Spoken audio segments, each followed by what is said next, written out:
game, but I imagine a huge amount of pride after the results in the first couple of rounds.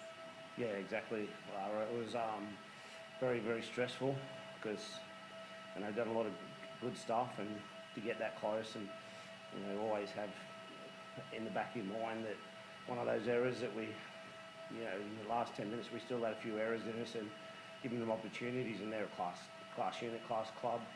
You can't give those sort of people, Munster and Pappenhausen opportunities on your try line, but they had a bit of resolve about us today, so it was great.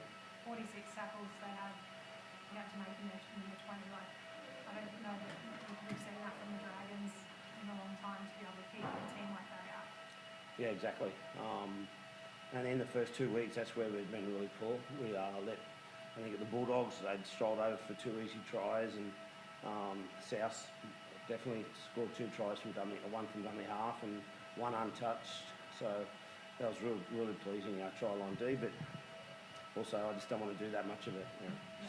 A lot of errors put us in that position, and good sides like Melbourne and Penrith don't put themselves under pressure, and we put ourselves, I think we're a good footy side, but we can't put ourselves under pressure like we did today, because we're not going to be able to do those type of things, 48 tackles, whatever, on our try line week in, week out. So we need to be smart.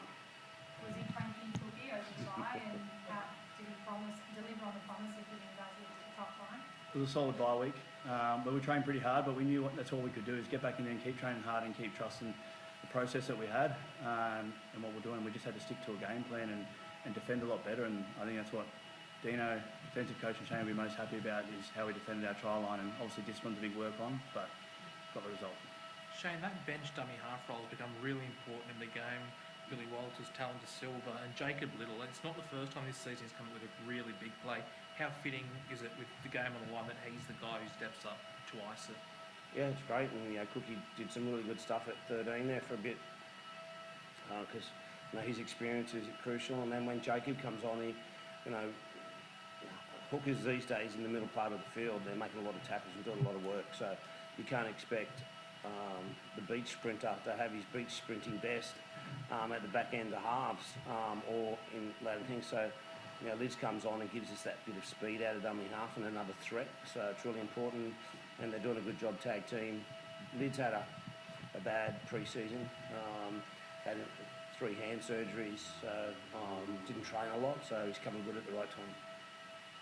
How about Jaden Still's effort to still have good energy at the end to come up with some good plays? Yeah, well, and that's what we expect of Jaden. I look at him as an origin back rower.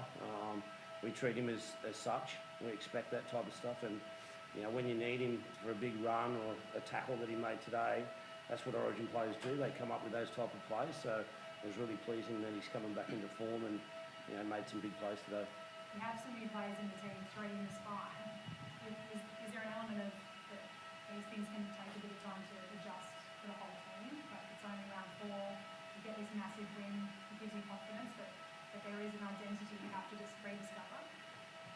Yeah, I said I was never going to use the 3 spine players as an excuse to whatever the start of the season looked like, because I think they've trained well, and the connection that they've got, and the form in the trials, and what I saw in pre-season training showed me that Gutho and Cookie in particular, they don't need time in game times. They've played enough games, and they're good enough to just switch on if it's Gutho at the back. And obviously we've got to adjust a little bit with Lockie, because Lockie missed the whole year last year, so him coming into our spine and giving him a bit of time to adjust and play some NRL, because he hasn't played for 12 months and he's had a bad injury. So our spine is not the excuse when we don't win games, but it's definitely a positive when we do win games, because they've had a bit major contribution to it.